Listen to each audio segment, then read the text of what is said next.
deuxième conférence sur la débilocratie, terme que Slobodan Despot a articulé. Donc, nous étions pour les 50 ans de la revue Éléments à Paris. Cette idée m'est venue de faire ce deuxième salon. Je cherchais des intervenants de qualité, choses faites et choses trouvées à la revue Éléments.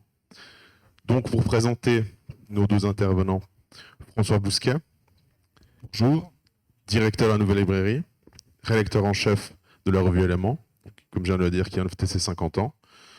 Auteur aussi, à la fin des conférences, il y aura des livres en vente pour évidemment soutenir son travail, mais aussi se former. Donc, la Nouvelle Librairie, je vous invite aussi à aller voir ce qu'il publie. Beaucoup d'ouvrages très variés. Je pense qu'il y a des personnes ici qui ne sont pas forcément d'accord avec la nouvelle droite, etc. Néanmoins, il y a des ouvrages très intéressants de Werner Sombart, des ouvrages intéressants de Carl Schmitt, Terre et Mer. Il y a des ouvrages très intéressants aussi de Renaud Camus, Richard Millet. S'il y a des CD vacantistes dans la salle, il y a l'ouvrage de Maxence Écart, entre autres. Donc, malgré tout, une variété au niveau des auteurs, très intéressant. Aussi, présent Slobodan Despot, que beaucoup en Suisse romande connaissent déjà. Hier, c'était la 425e, si je m'abuse, hebdomadaire de l'Antipresse. Donc, Antipresse, je pense que j'ai besoin d'expliquer ce qu'est l'Antipresse, que porte son nom. Évidemment aussi, abonnez-vous de l'Antipresse, abonnez-vous de la revue Éléments, désabonnez-vous, si ce n'est pas déjà fait, du Figaro, etc. Voilà. Il n'y a pas d'obligation, mais je vous encourage vivement. Donc là, on va tout d'abord présenter un peu ce qu'est la débilocratie. Ensuite, on aura un petit film qui, je l'espère, illustrera bien notre propos, à mon avis. Oui, c'est facile. Donc voilà. Alors, tout d'abord, peut-être Slobodan Despot, d'où vous est venu ce terme de débilocratie et peut-être comment s'articule-t-il pour qu'on introduise notre propos avant de voir cette merveilleuse vidéo. Merci Xavier de m'en attribuer la paternité, mais je ne crois pas du tout que je l'ai inventé. C'était dans l'air. Je ne sais pas. J'utilise les termes qui me viennent. Quelquefois, je les invente parce que j'ai besoin de préciser un concept ou de le faire, de le cristalliser. Et tout simplement, si j'ai parlé, est-ce que j'ai parlé de débilocratie ou d'idiocratie d'ailleurs? Débilocratie. Débilocratie. Débilocratie. Bon alors, l'idiot étymologiquement c'est un homme qui est seul, donc qui est isolé, qui est tout seul avec lui-même et avec ses fantômes. Et le débile étymologiquement c'est le faible. Alors, je pense que la situation que j'ai essayé de décrire, ou que nous allons décrire maintenant, elle aussi entre ces deux concepts, c'est-à-dire des esprits qui sont enfermés sur eux-mêmes et qui sont incapables de prendre en considération l'environnement, comment dirais-je, les paramètres du réel, et puis ceux qui sont simplement faibles, c'est-à-dire qui ne sont pas à la hauteur, ni intellectuellement, ni culturellement, ni surtout du point de vue de leur caractère et de leur virtus, de leur vertu, à la hauteur de la tâche qu'ils ont reçue. Donc c'est assez simple. Bon, non, on va regarder la vidéo. J'espère que tout le monde est prêt. Alors, c'est pas trop long, mais quand même assez long pour qu'il y ait un malaise qui soit créé dans la pièce. Aujourd'hui, toute nouvelle vidéo. J'ai été voir les filles dans la rue et je leur ai demandé avec quoi elles se masturbaient. Donc vous dites-moi dans les commentaires avec quoi vous vous masturbez. Une fois, on a tenté un truc avec mon ex, avec une courgette. C'est bien, c'est pas bien? Non, c'est trop froid. C'est pas... Non, Il faut la sortir du frigo avant. Avoir ses règles, c'est... Chiant. Chiant. Casse-couille. Horrible. Ça te stoppe littéralement la vie. Je comprends même pas pourquoi les femmes, on vit avec ça. C'est horrible. Est-ce que tu pourrais te mettre en couple avec quelqu'un qui a eu beaucoup de partenaires sexuels? Non, red flag. Non, moi c'est red flag. C'est bon. Ça me concerne pas, oui. Après, si ça se voit, puis qu'elle a vraiment la touche démontée. La devise de la Côte d'Ivoire, c'est Union, discipline, travail. Et la devise de la France, c'est quoi? Bleu, blanc, rouge. You know the Pentagon in Washington, D.C.? Yeah. Do you know what shape the building is? I think it's an octagon. Avoir le cœur sur là? Je sais pas. Tu l'as pas? Avoir le cœur sur là? Peau. Sur la quoi? Peau. La peau, non. Avoir une fin de Vie. Un animal. Avoir. Féroce. Avoir une faim de. Toi. De loup. Ouais, bien joué. De loup. Ouais, de loup. Il fait un froid de. De malade. De quoi? De malade, non. Un animal. Il fait un froid de. De loup. 9 fois 3, ça fait combien? 9 fois 3. Ouais. C'est facile 9 fois 3 normalement. 3 fois 9. 9 fois 3. 9 fois 2, ça fait combien? On va aller doucement. 9 fois 3, ça fait combien? Ouais, ok, j'en sais, je suis nul en maths moi. 9 fois 3. Ah, je sais pas. J'assume, je sais pas. 16, 17, 18. Du coup, 9 fois 9, ça fait combien? 18. Du coup, rajoute 9, ça fait combien? 24.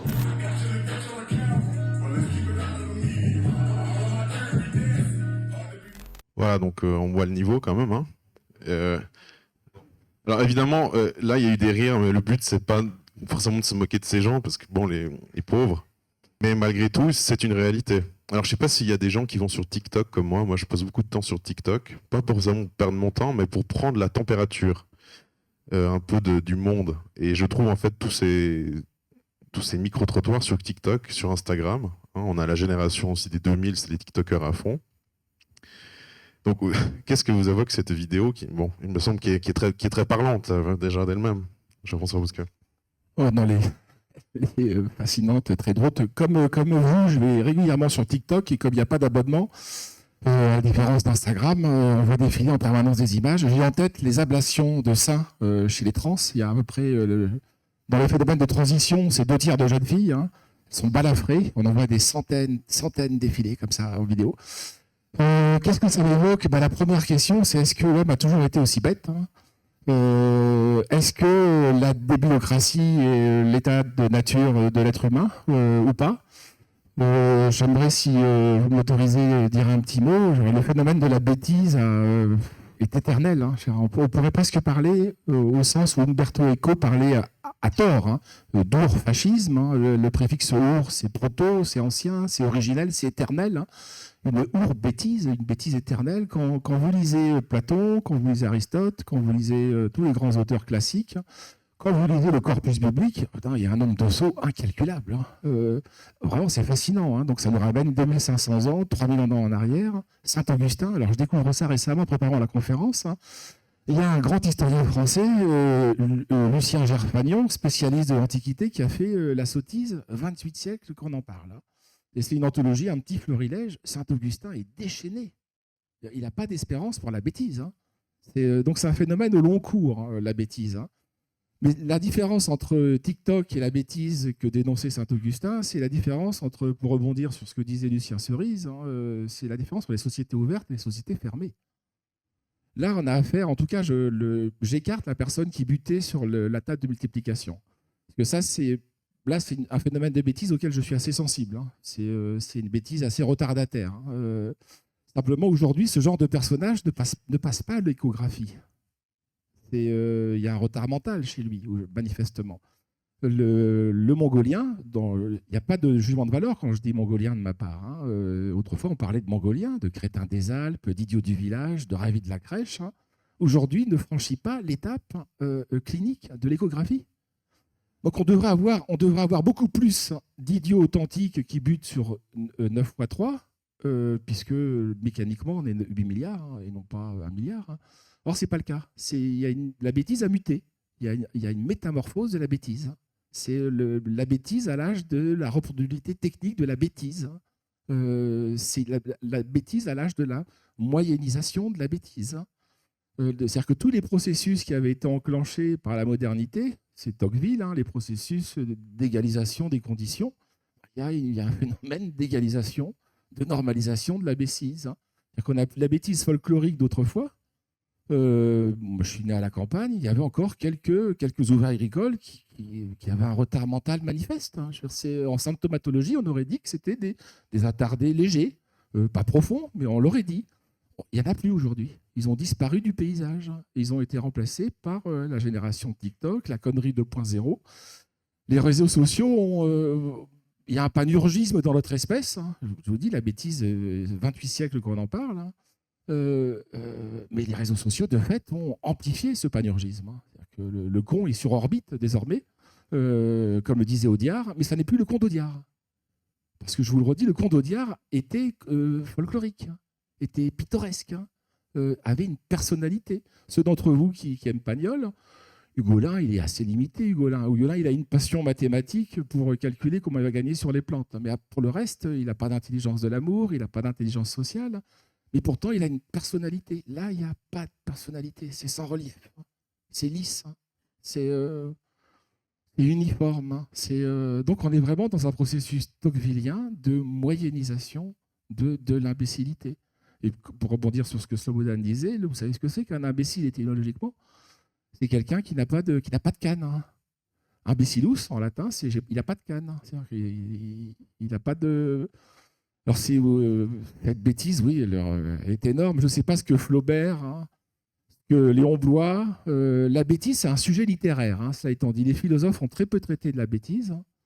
Mais Aristophane, il y a 2500 ans, a fait la pitrocratie. Moi, j'appelle ça la clownocrature, on en reparlera.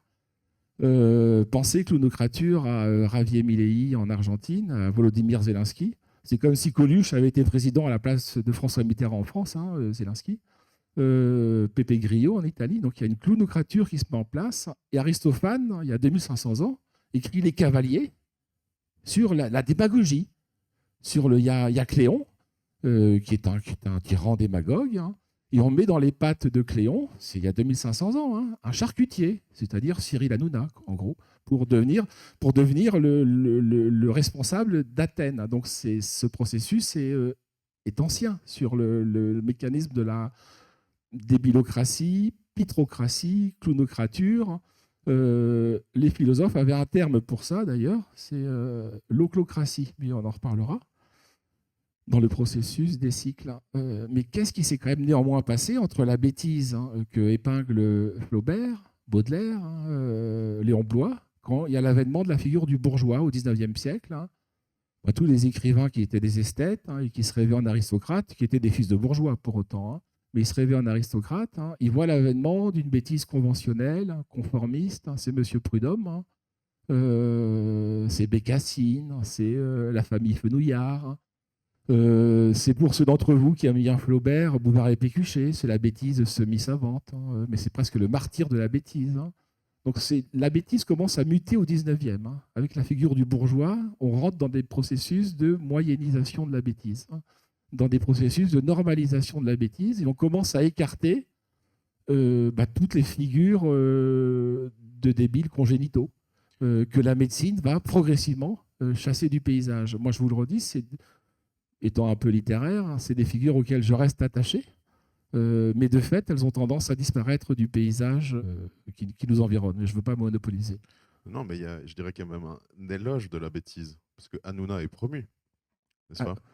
Ouais, alors Hanouna, c'est le... J'arrive pas à lui en vouloir totalement à Hanouna. D'abord parce que c'est en tout cas pour la France, hein, mais sachez qu'en France, le seul plateau qui est politiquement ouvert, c'est Hanouna. Il n'y en a pas d'autre. Hein. C'est un crève-cœur. Hein. C'est-à-dire que le type qui nous tire vers le bas, dont tous les chroniqueurs sont des souffres-douleurs, hein, à qui il fout des spaghettis dans le slip, hein, je veux dire, où il les asperge au tuyau avec du chocolat. Donc vraiment, il nous tire vers le bas. Nonobstant cela, c'est le seul à avoir un plateau pluriel et ouvert. Hein. Et vous savez qu'Hanouna, il rêvait, c'est notre sujet. Hein. Hanouna, il a écrit un livre en 2021, Ce que les Français m'ont dit, avec Christophe Barbier. Et Hanouna, ce que les Français ont dit, autrement dit, il a rêvé de se présenter à la présidentielle, Hanouna. Vraiment rêvé. Hein. Quand il a compris qu'il ne pourrait pas se présenter, mais il sent que l'air du temps est à la débilocratie. Hein. Il le sent, puisqu'il passe son temps sur les réseaux sociaux. Et il a transformé son plateau chez Baba, où il a invité chez Baba, c'était l'oral de Zemmour, de Marine Le Pen, etc. Donc oui, c'est que la démocratie dégénère en oclocratie. Alors l'oclocratie, c'est un vieux concept de la philosophie classique. Hein. En philosophie classique, il y a 3 grands régimes. Hein. La monarchie, qui dégénère en tyrannie. Il y a l'aristocratie, qui dégénère en oligarchie. Et il y a la démocratie qui dégénère en oclocratie. Alors ce terme oclocratie n'a jamais pris parce qu'il est très dur à écrire et quand on l'a écrit, on a du mal à le prononcer. Donc ça ne passe pas. Il est ressorti des tiroirs en France à l'occasion de la crise des Gilets jaunes, quand les idétocrates ont décrété que les Gilets jaunes étaient le peuple de la démagogie, du populisme, ce qui n'était pas le cas, bien sûr. Mais cela étant dit, quand vous regardez le paysage politique mondial, aux Philippines, il y a eu, alors j'ai plus son nom en tête, il y a eu un clown exceptionnel qui était le spécialiste du motherfucking, président de la Philippines. Berlusconi, alors là encore, moi italien, j'aurais voté Berlusconi, moi américain, j'aurais été Trump. Mais quand même, on doit s'interroger sur Trump. C'est quand même, il sort d'un match de catch. C'est très kitsch, c'est du Barnum. Donc je vote pour lui comme je vote pour Hanouna, mais il nous tire vers le bas. Est-ce qu'Hanouna ne serait pas aussi peut-être le Zelensky français? Et peut-être deuxième point qui pourrait aussi, on pourrait rebondir sur le concept qu'a avancé François Bousquet sur la société ouverte, société fermée. Est-ce que la débiocratie est aussi une de ses conséquences? Alors je ne pense pas que Hanouna pourrait prétendre au poste de Zelensky français parce que le poste est déjà pris. Moins drôle. En moins drôle.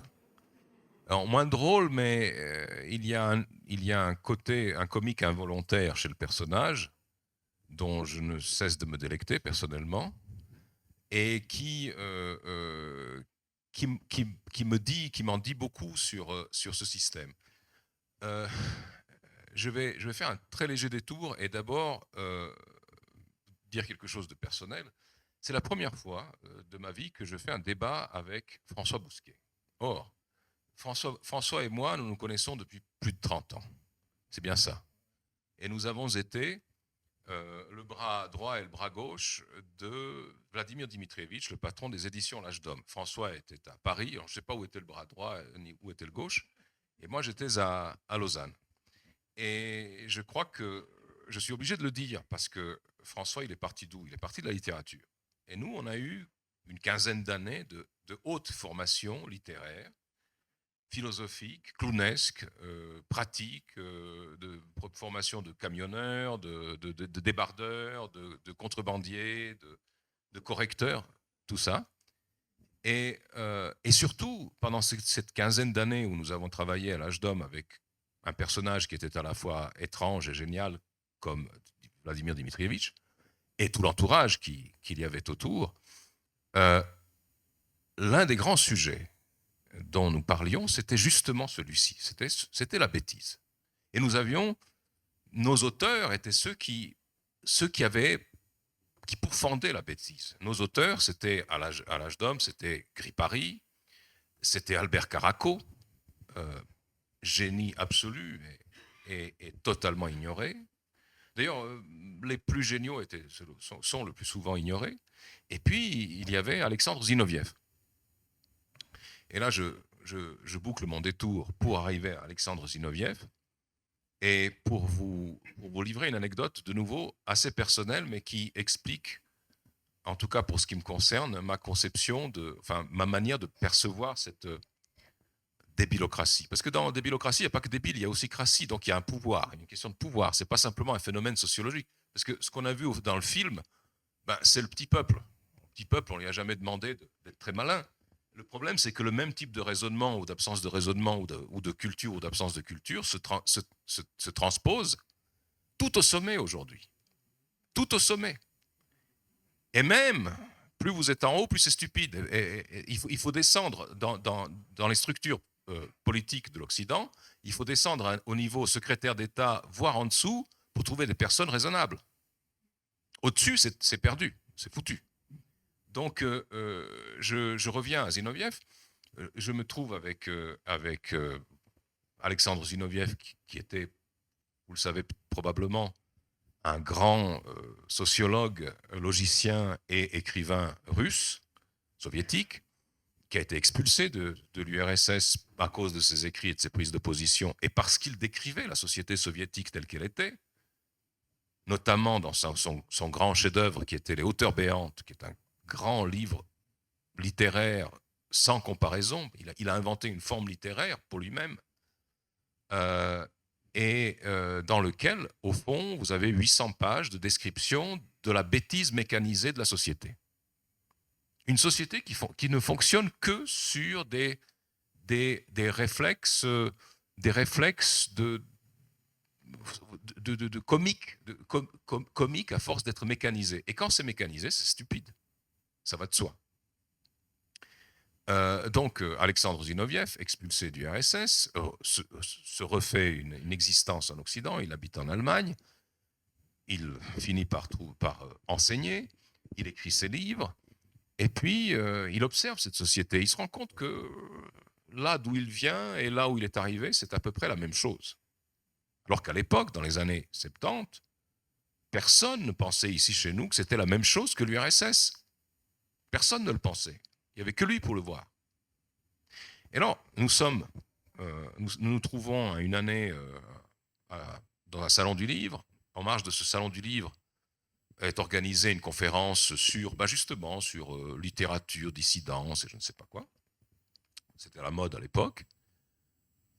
Et conférence qui est organisée et animée par un éminent professeur, assez connu, je ne vais pas citer son nom, mais enfin qui avait organisé ça sans inviter Zinoviev, alors que s'il y avait quelqu'un qui pouvait parler de ce phénomène en Europe de l'Ouest à ce moment-là, c'était Zinoviev. Bon, et Zinoviev se trouve donc, il est tout content, il se trouve dans le public. Et nous nous trouvons dans le public et nous constatons que rien de ce qui est dit ne correspond à rien de vrai. Il n'y a rien. C'est une espèce de gargarisation de nos libertés, de nos valeurs, de je ne sais pas quoi, de ces pauvres Russes, ces pauvres peuples de l'Est. Voilà. Et puis on se demande, mais comment ils arrivent à faire aussi faux? À ce moment-là, Zinoviev fait une remarque qui a totalement changé ma manière de raisonner. Et on parle de l'organisateur de ce colloque, éminent professeur des universités. Et puis Zinoviev dit, mais vous n'avez pas remarqué qu'il est stupide? Et à ce moment-là, à partir de ce moment-là, il n'a pas dit autre chose. Il est stupide. C'est perdu. On ne peut rien faire, il est stupide. Et à ce moment-là, comme j'étais encore entre le travail, l'édition et l'université moi-même, j'ai commencé, c'est un peu comme ce film américain qui s'appelle They Live. Je ne sais pas comment ça s'appelle en français. Vous savez, c'est le gars qui a des lunettes.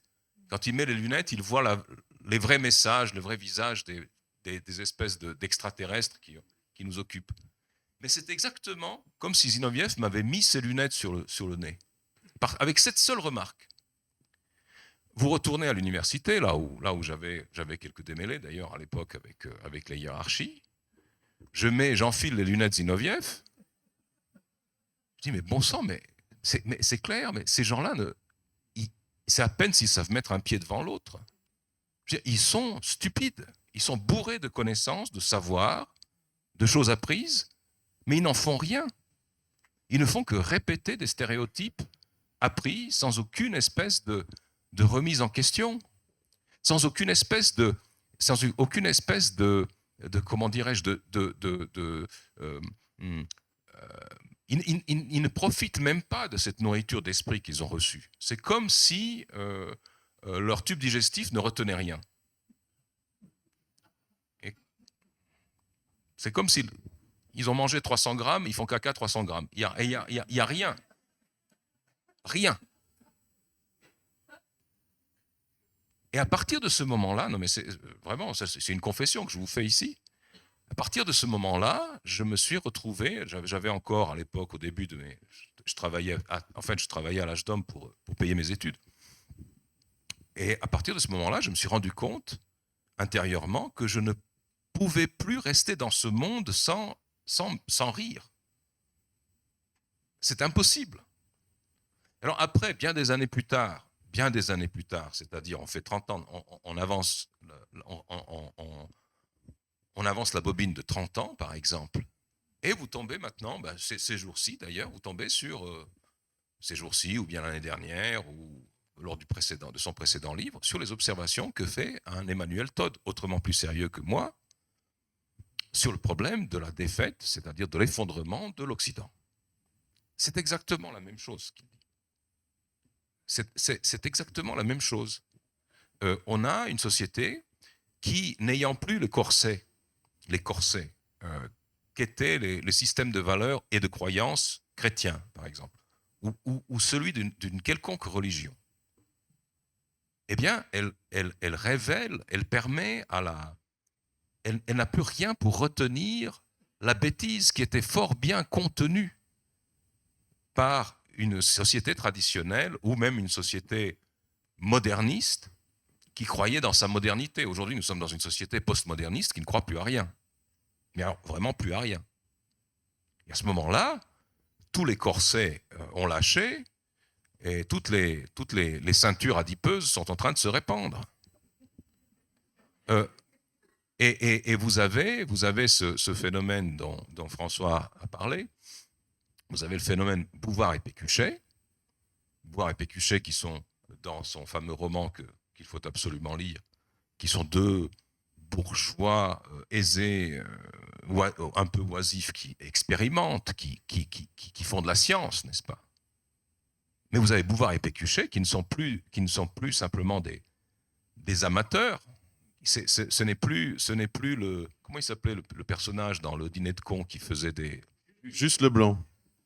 C'est plus juste. Ils deviennent doyens de faculté. Ils deviennent ministres. Ils deviennent grands médecins.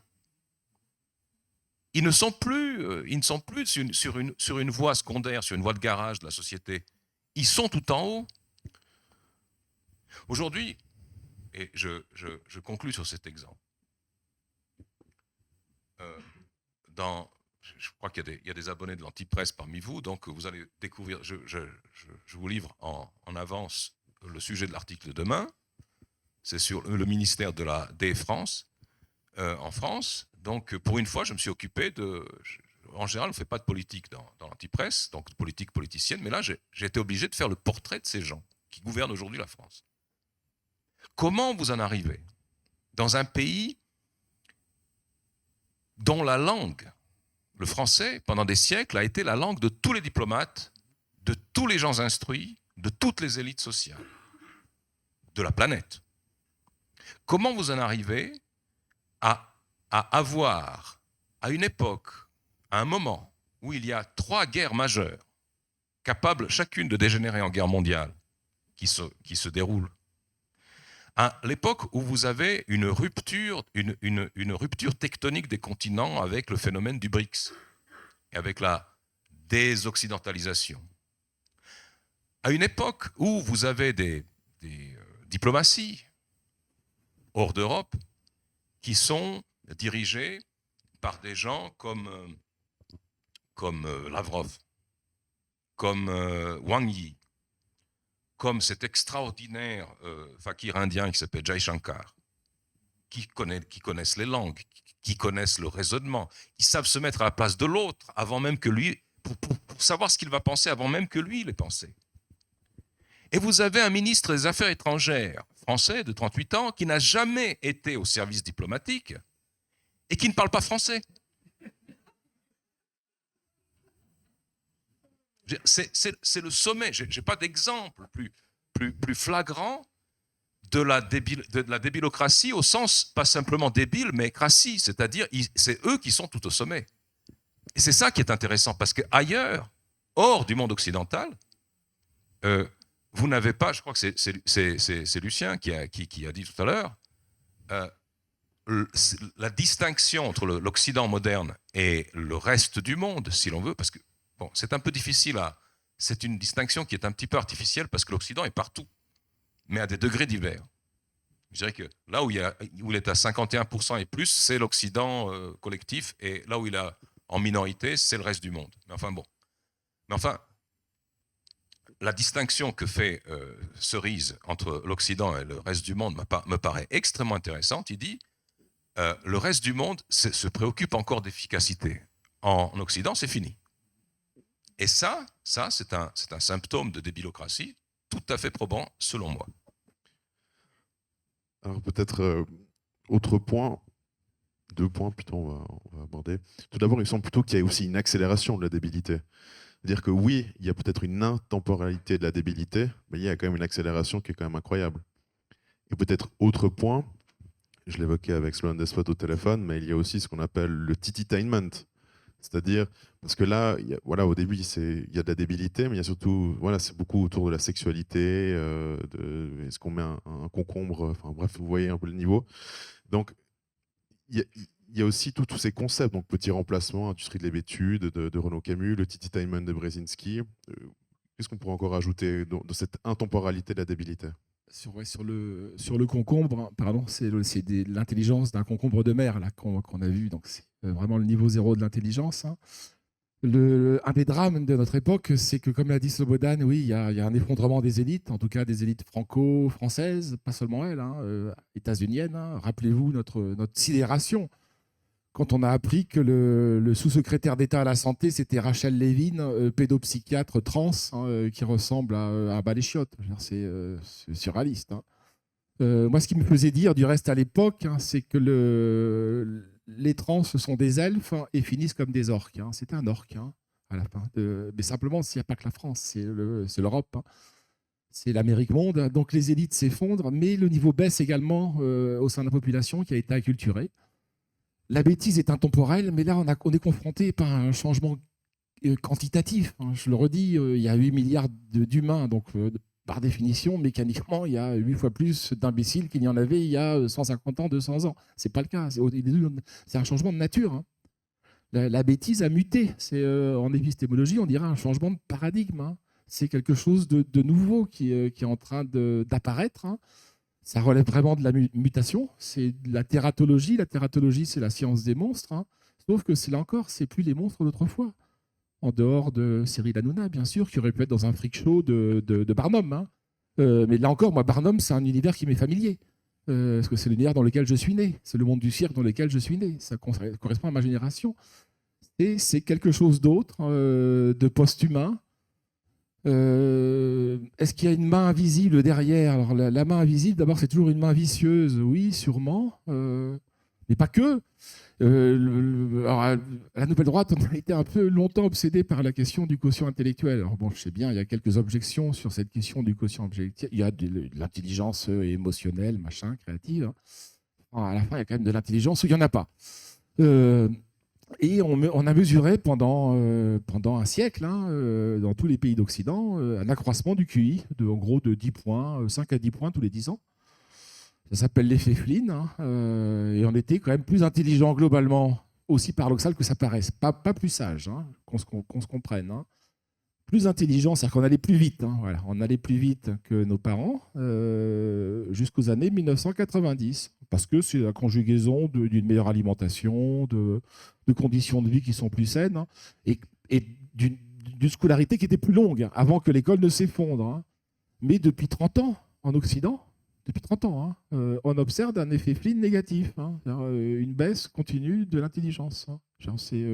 Elle se mesure. Hein, parce que après, tout se fait au doigt mouillé, au ressenti, quand on parle de bêtises et d'intelligence. Là, on a quand même un outil de mesure, aussi contestable soit-il, hein, qui mesure quand même la rapidité. C'est pas rien, quoi, pour définir l'intelligence et donc son contraire à la bêtise. Hein. Ça s'effondre. Hein. Ça s'effondre parce que l'école, pour rebondir sur ce que tu disais, en citant Renaud Camus, Camus parle d'industrie de l'hébétude. Hein. Donc on a organisé l'hébétude. Hein. Et Camus dit, à travers principalement la télévision, aujourd'hui c'est les réseaux sociaux, et pas seulement à la télévision, donc la génération TikTok, hein, ils ne connaissent que TikTok, à telle enseigne, hein, que si, par exemple, un mec comme Elon Musk, hein, veut nous mettre des implants dans la tête, hein, c'est parce qu'il part du principe qu'aux États-Unis, les jeunes ne savent pas déchiffrer l'écriture dite cursive. Hein. C'est vrai, ils ne savent plus.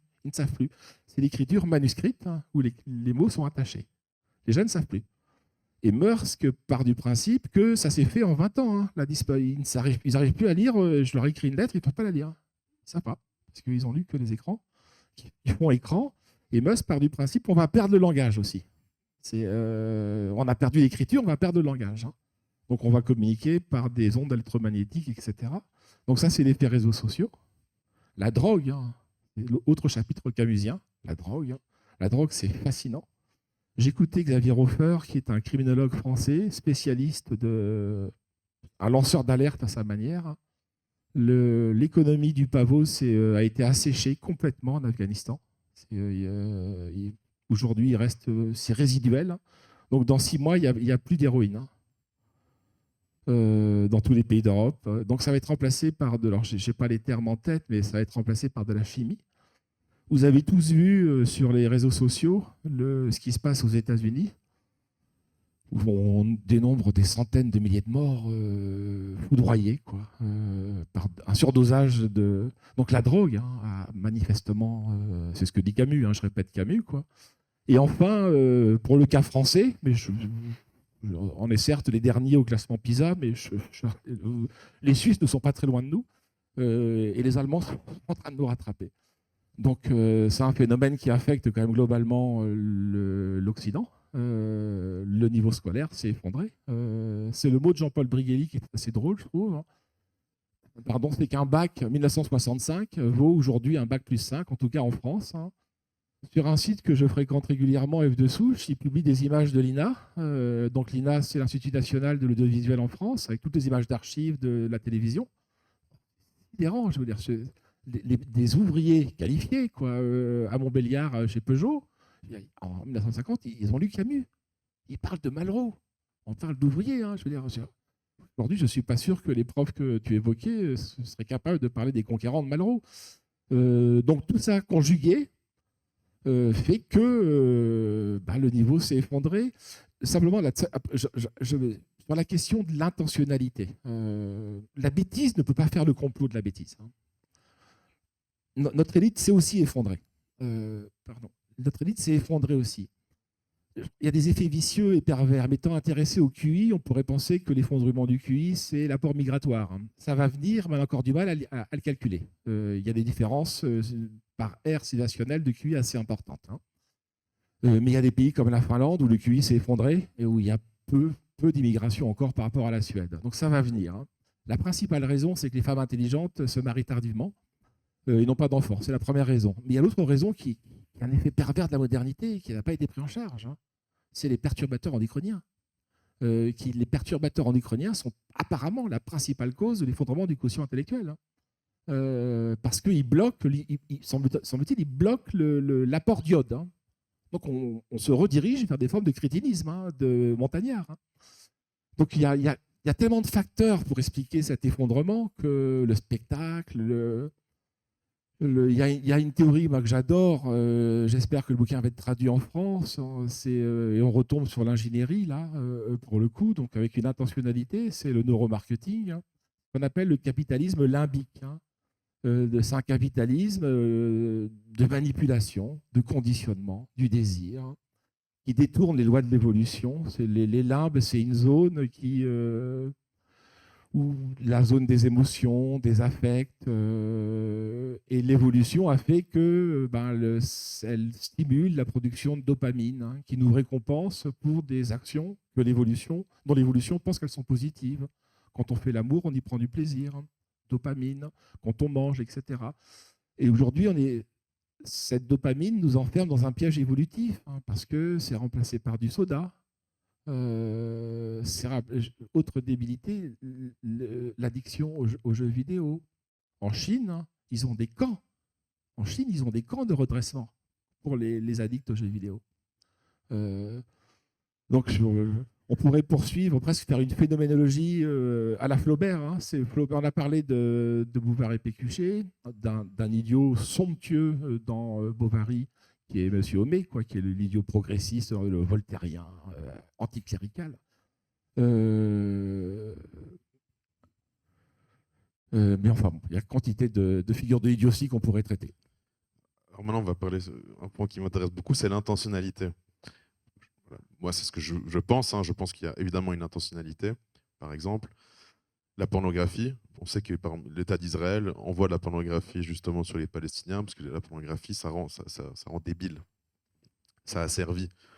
Et, c'est-à-dire, F de Souche, vous citiez avant, a été menacé justement de fermeture au niveau du site internet, je crois, il y a 2 ans ou 1 an et demi, quelque chose comme ça. Donc, fermer un site internet, c'est assez facile. Je pense que tout le monde se souvient de l'épisode de Slow Despot, qui n'a pas pu diffuser, je crois, un dimanche ou 2 son anti-presse parce que justement le fournisseur bloquait. Hein. Il y avait quelque chose comme ça. Voilà. Donc au final, quand on veut, on peut, il me semble en tout cas, bloquer ou interdire. Enfin, c'est assez simple. Maintenant, pour revenir justement sur le nouveau ministre des Affaires étrangères, il y a 2 points. Le premier point, c'est que c'est l'ex de Bruno Attal. Là, il y a un peu de copinage. Voilà. Un peu, voilà. Je modère mes propos. Et voilà, malgré la sensibilité de Renaissance, ils veulent, en tout cas c'est ce qu'ils disent, le bien de leur pays.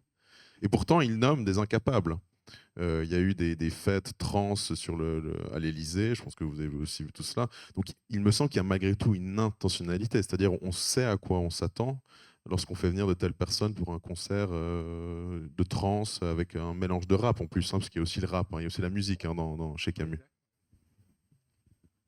Alors oui. Oh, là, il y aurait évidemment beaucoup à dire là-dessus, mais ne prenons que cet aspect musical.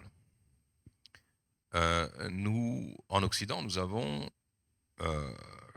l'un des caractères culturels qui sont les plus déterminants de ce qu'a été la civilisation européenne, c'est-à-dire l'Occident, parce que l'Occident, c'est une extension géographique des pays européens qui ont fait des colonies. Nous avions ce caractère distinctif qui était la grande musique, la musique classique, dite classique, qui se perpétue aujourd'hui encore tant bien que mal, mais dont les bonnes écoles et les grands virtuoses aujourd'hui sont plutôt en Chine, au Japon, en Russie, hors de l'Occident.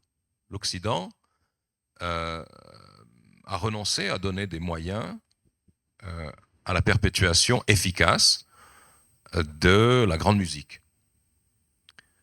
Par exemple, j'ai un cousin qui est musicien, qui est musicien dans l'orchestre philharmonique de Belgrade en Serbie, et qui se plaignait pendant la période du Covid de ne plus pouvoir jouer. Il dit, bon, oui, on vous a fermé à cause de ces règles stupides, d'accord, mais de quoi vis-tu? Puis il dit, on reçoit encore le salaire. Alors, puis je lui dis, mais est-ce que tu te rends compte du privilège que tu as?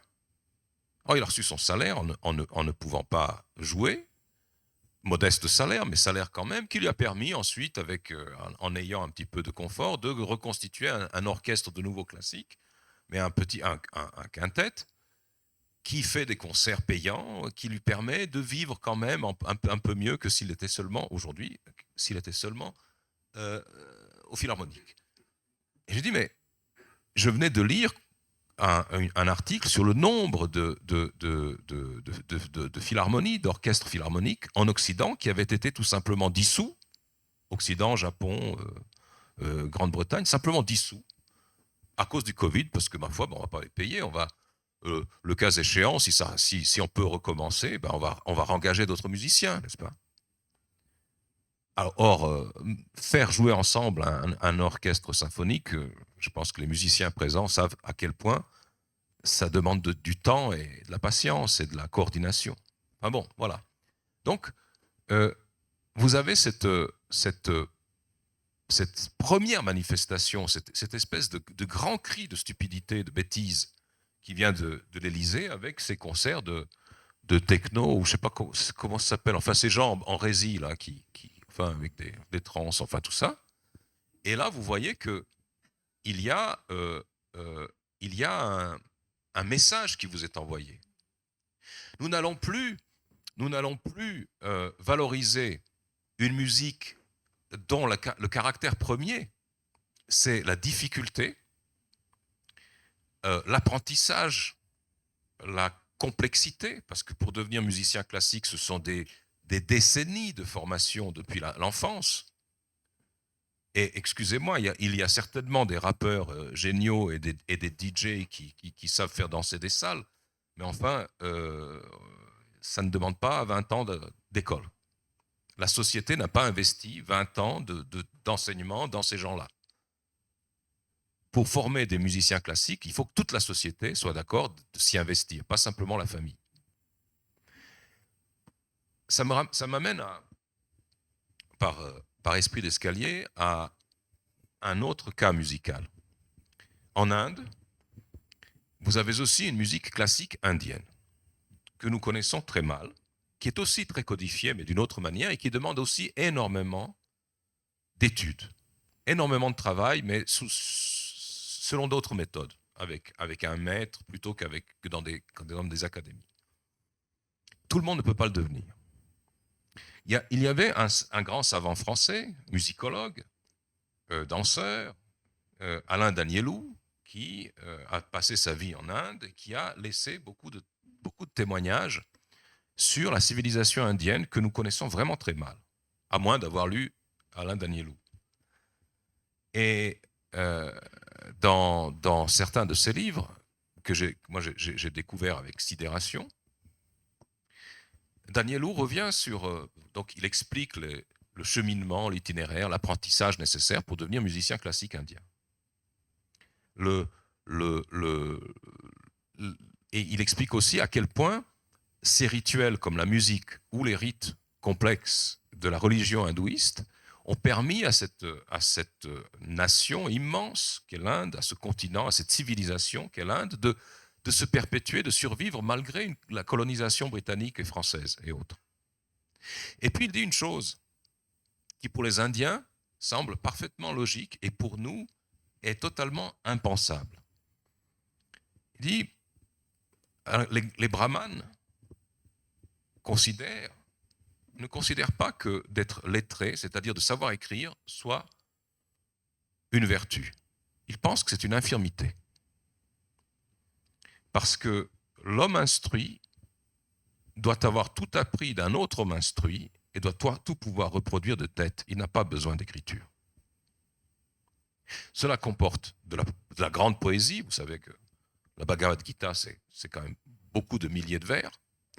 De la mathématique, des sciences naturelles, de la théologie, de la cosmogonie, et tout cela, chez les brahmanes que Alain Danielou lui-même avait connu, était dans la tête. Nous, qu'est-ce qu'on a fait depuis un demi-siècle? Nous avons tout fait pour désapprendre, pour annihiler l'apprentissage, le par cœur.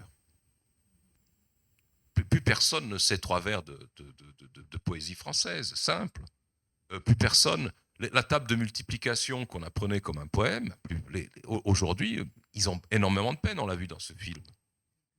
Plus rien n'est retenu. Et ça fait partie, à mon avis, la bascule technologique qui ça c'est de nouveau Albert Caraco qui faisait une observation il y a 60 ans de cela. C'est pas parce qu'on a des outils technologiques qui nous permettent de ne plus mémoriser que nous devons cesser de mémoriser pour autant. Au contraire, si nous voulons rester maîtres de ces outils, il nous faut mémoriser encore plus. Et nous avons laissé l'outil devenir le maître de son inventeur. Voilà. Longue digression, mais pour dire que le phénomène que nous étudions ici, il a des racines et des causes qui sont extrêmement profondes et qui remontent, à mon avis, très loin dans le temps et aussi qui relèvent de notre image de nous-mêmes en tant que civilisation. Rebondir à la fois sur Slobodan et sur la question, sur l'intentionnalité. Oui, tu as raison, c'est un processus ancien, c'est un processus ancien qui a mis beaucoup de temps à se cristalliser, etc., à produire tous ces effets. Et ces effets les plus dévastateurs, il y a très certainement une haine, hein, le mot est employé à dessein, de l'excellence. Hein. L'obstination a été portée par l'excellence. Les aristoi en grec, c'est les meilleurs. Hein. Il y a une quête de l'excellence qui a été portée à la fois par les Grecs, à la fois par l'Église. Pensez aux Jésuites. Hein. Et il y a une horreur de l'inégalité. Notre haine de l'excellence masque cette horreur des inégalités. Je crois que même en ce moment, quasiment toutes les inégalités sont tombées.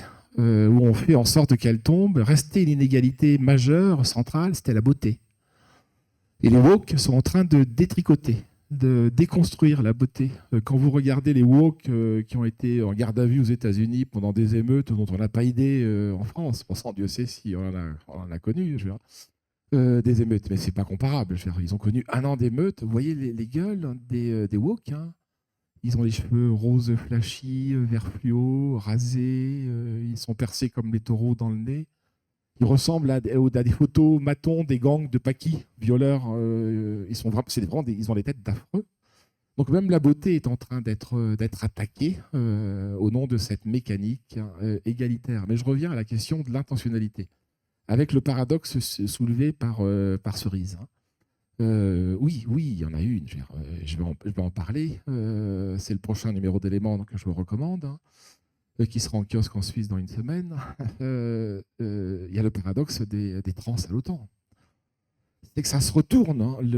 La dégénérescence se retourne contre cette élite liquéfiée. Je parlais de société ouverte, mais c'est une société liquide. Elle est d'abord liquide, encore plus qu'ouverte. Hein.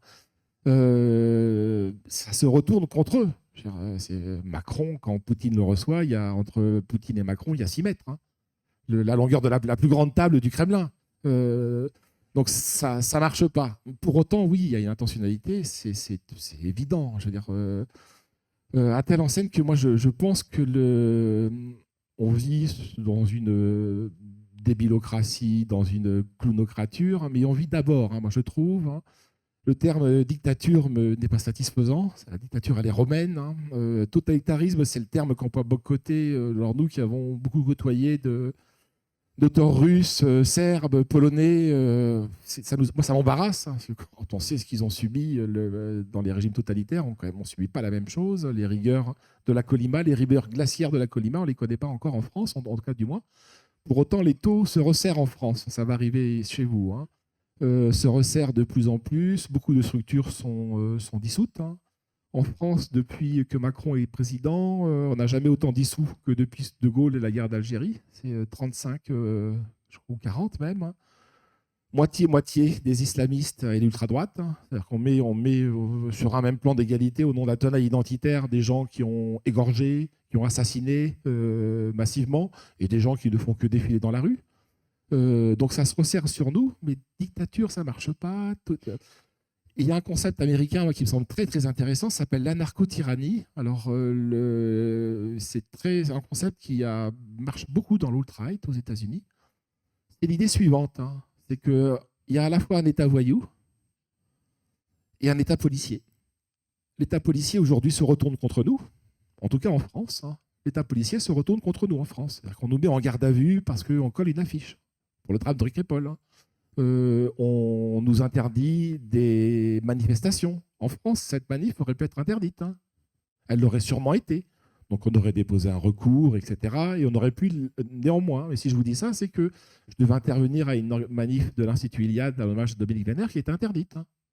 Il y a de plus en plus, les préfets ont des consignes pour tout interdire à droite aujourd'hui en France. Hein. Donc c'est un État policier contre nous, vraiment policier. La police se retourne contre nous. Et parallèlement à ça, c'est ça où le concept d'anarcho-tyrannie est intéressant, il faudrait dire qu'en vérité, c'est une tyrannie anomique. Hein. L'anomie, c'est l'absence de loi. Mais c'est une tyrannie quand même. Hein. Que la loi, pour nous qui payons la charge de l'impôt, qui respectons les lois dans le cadre de la République ou d'une monarchie, si c'est une monarchie, eh bien, les policiers, les juges se retournent contre nous. En revanche, pour l'élite, hein, donc l'élite elle est au-dessus des lois, l'État devient un État voyou pour elle. C'est-à-dire que l'élite organise sa propre impunité. C'est la preuve, aux États-Unis, Trump, hein, inéligible dans 2 États. La répression sur les gens qui sont des clowns, des gilets jaunes, je vous le dis, je les adore, c'est mon monde. Hein. La répression pour l'assaut du Capitole est délirante. Donc l'État policier s'exerce contre les gens normaux, et l'État voyou libère toutes ses contraintes hein, pour l'élite d'en haut et l'élite d'en bas. L'élite d'en haut, elle passe au-dessus des lois. L'élite d'en bas, elle passe en dessous des lois. C'est ça la narco-tyrannie. Je trouve que ça définit vraiment bien le régime qui est le nôtre. Hein. Une élite qui est très très médiocre, hein, parce que tout le tableau qu'on fait est d'une médiocrité. Son premier trait, c'est la médiocrité. Ils ont tous... En France, pardonnez, hein, ils s'entreculent hein, entre eux. Désormais, c'est ça. Le terme est d'Albert Veil. Hein. Ils se préemptent, ils se cooptent, c'est l'endogamie. Quelle est la conclusion de l'endogamie? C'est la dégénérescence. Hein. C'est comme ça. Donc, elle va s'effondrer d'elle-même. Hein. Pour autant, elle nous manipule. Hein. Pour autant, elle nous jette. Le pouvoir est en train de se crisper. Aux États-Unis, donc 2 États qui veulent exclure Trump. Hein. C'est ce qui est quand même énorme. Je veux dire, en France, leur objectif, c'est de rendre Marine Le Pen inéligible. Hein. Ça commence d'abord hein, par interdire des gens comme moi ou comme nous, qui gravitons, et progressivement parce que le pouvoir est à la fois tout puissant et apeuré. Mais si, ça arrive. C'est un exemple. Après, j'arrête. Mais pour vous dire à quel point le pouvoir se resserre sur nous. Donc, l'État policier contre nous, c'est un État policier. Le nombre de clôtures de comptes bancaires en France, c'est dans les sphères dissidentes, patriotes ou identitaires, est vertigineux. Et encore, on n'est pas en Allemagne ou en Autriche. J'ai appris que Martin Sellner, qui est le fondateur des Identitaires en Autriche, hein, militant fantastique, super philosophe, tenez-vous bien, il a été chassé de 50 banques. Hein.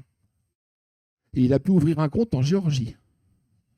Je vous laisse imaginer. Voilà, donc c'est le régime hein, policier contre nous et l'État voyou pour la racaille. La racaille qui va prendre du sursis et la racaille du haut qui va partir le moment venu, qui se barra. Quoi.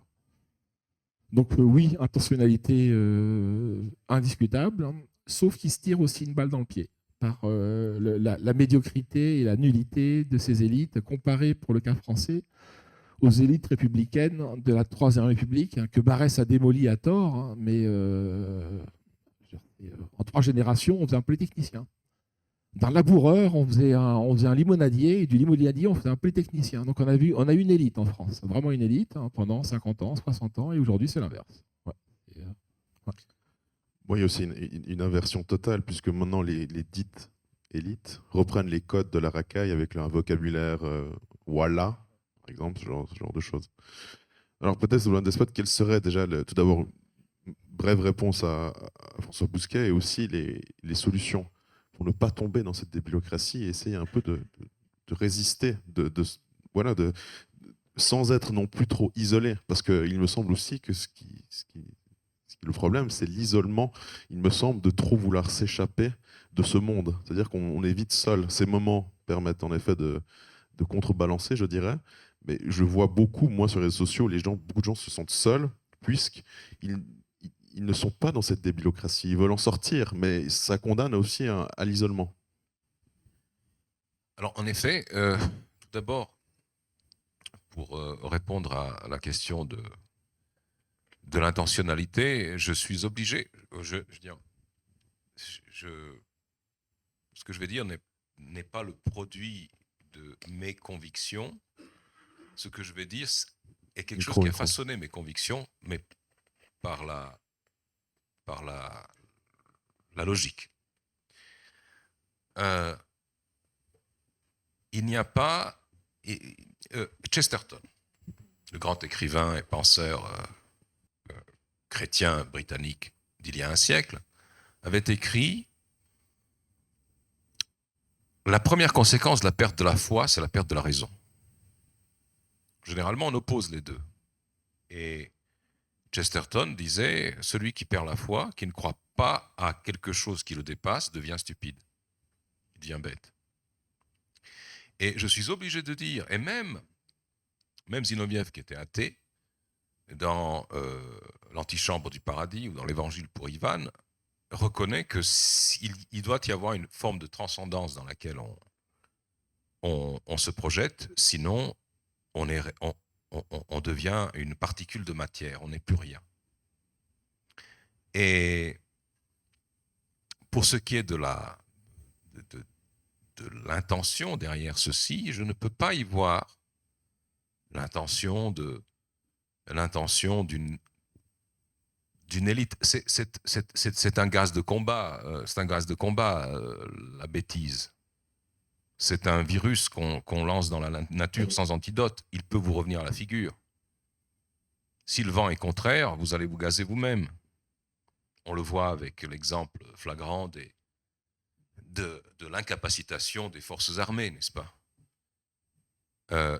Donc on ne peut pas imaginer que des élites présentes sur cette planète, qui vivent comme nous, parmi nous, œuvrent à la fin de la vie sur Terre par suicide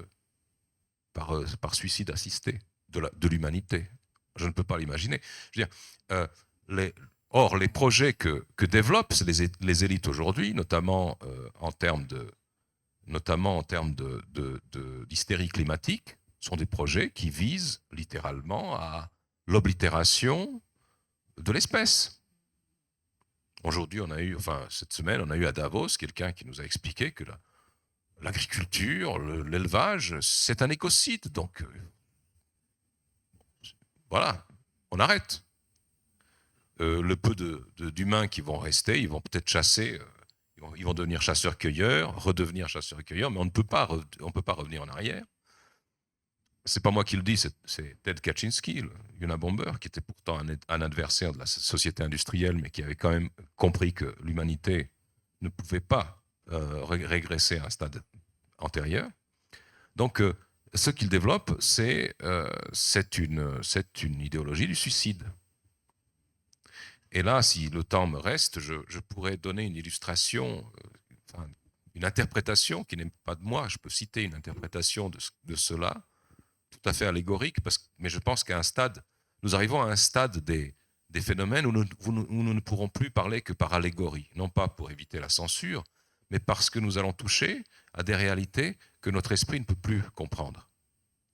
Et que seule l'allégorie, le symbole, comme dans la théologie, permet d'appréhender. Et quand je vois ces projets, quand je vois les gens qui croient à ces choses-là, c'est littéralement une démonologie. Je veux dire, cette folie n'est pas une folie ambiante. C'est pas les conférences de Davos, c'est pas le club de Rome, c'est mon voisin. On en est là. Et donc, ce sont des idéologies du suicide de l'espèce, et suicide qui entraînerait, à mon avis, aussi la destruction de beaucoup d'autres espèces sur cette planète, parce que nous sommes imbriqués avec elles, et nous en avons la garde. Mais ce que je veux dire, il y a dans un livre du penseur de la tradition, René Guénon, je crois que c'était dans Le règne de la quantité et les signes des temps, qui est un livre extraordinairement instructif sur les temps que nous vivons. À partir du moment où la quantité devient le critère à la place de la qualité, excellence, qualité, quantité, c'est tout le monde a ses chances. À partir du moment où la quantité devient le critère, l'esprit se perd. On perd l'esprit. Mais il dit une chose, détour d'une phrase. Le diable ne peut pas s'empêcher de faire quelques sottises. C'est bien là sa signature.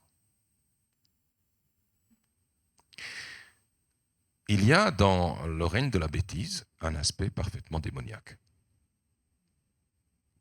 Et je ne peux pas, ayant à 50 ans passés, atteint à cette conviction, à ce constat, je ne peux pas revenir en arrière. Je ne peux pas essayer. Je lis, remarquez Emmanuel Todd de nouveau, il tourne là autour, alors que je veux dire, c'est quand même un anthropologue, un historien, un sociologue, un démographe, qui ne peut sortir du cadre rationnel de sa pensée.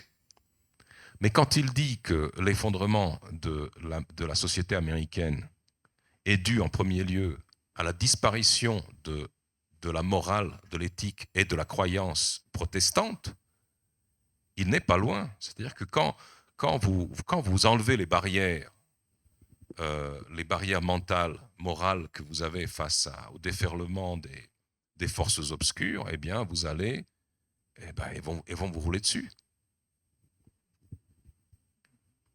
Mais je ne peux pas revenir en arrière. Voilà. Et après, je donnerai peut-être, je sais pas, peut-être, je prends juste encore une minute.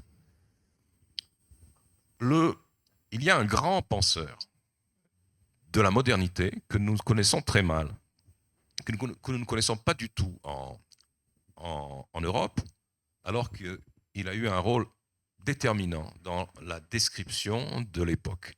C'est Theodore Roszak. Theodore Roszak est un sociologue californien qui, dans les années 60, a forgé le terme de contre-culture en étudiant ces phénomènes anti-guerre du Vietnam, hippie, etc., qui se développaient en Californie. Et qui étaient largement de l'opposition contrôlée. Mais enfin, quand même, il a décrit une contre-culture. Et Roszak a poursuivi ses études de manière extraordinairement intelligente et quelquefois prophétique sur le devenir de la société moderne. Un des livres qu'il a écrits, certains livres de lui ont été traduits, d'ailleurs plutôt des romans, certains sont très, très connus. Le Diable et Daniel Silverman, par exemple, qui a donné lieu à un film assez ahurissant, c'est un best-seller. Il a écrit en 1984, la date ne tombe pas par hasard, un livre qui s'intitule The Cult of... j'ai oublié. Grosso modo, la secte informatique. C'est la traduction française. Il n'a pas été traduit, c'est moi qui traduis. Maintenant, j'ai oublié le titre exact. Où il décrit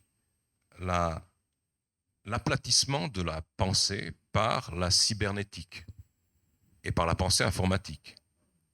La secte informatique. Et il décrit ça comme une secte. Et une secte dont l'une des actions fondamentales est de simplifier et donc d'abrutir la pensée générale des humains. Alors évidemment, il revient à Norbert Wiener, donc le fondateur de la cybernétique. Il revient sur le mode de pensée qui part de ces milieux-là et qui est en train de se diffuser par capillarité un peu partout. Il explique à l'époque que, attention, vous allez avoir l'intelligence artificielle. Vous allez avoir la démocratisation des ordinateurs. C'est l'année où apparaît le premier Macintosh, donc l'année où on entre dans la grande démocratisation de l'outil informatique. Et il dit, depuis l'invention de l'informatique, on nous promet que l'intelligence artificielle va égaler l'intelligence humaine dans 2 ans. Et c'est toujours dans 2 ans. Et si vous écoutez bien, si vous lisez bien toutes ces discussions sur l'intelligence artificielle, il y a toujours une espèce de léger décalage, mais dans 2 ans, c'est bon, on n'aura plus à piloter un avion, ce sera pris en charge. Mais ça fait déjà 40 ans ou 50 ans que ça doit être pris en charge. Et aujourd'hui, ça ne change rien.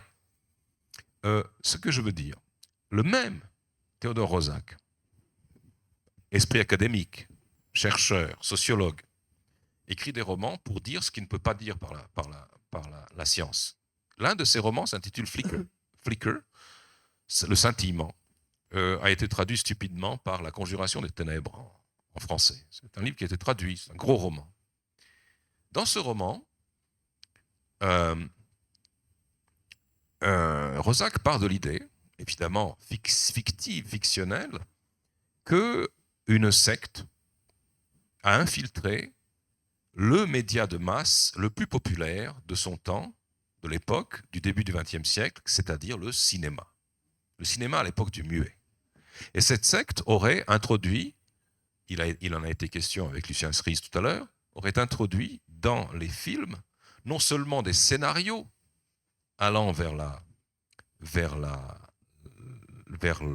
poussant à la névrose et à la dépression, non pas seulement des scénarios, les scénarios poussant à la névrose et à la dépression, je n'ai pas besoin de vous les énumérer, il n'y a qu'à ouvrir Netflix.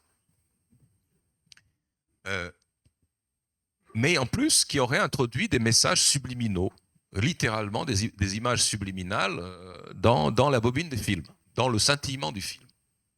C'est exactement comment il s'appelle, Vance Packard, qui a décrit cela comme une manière subliminale, imperceptible de faire de la publicité.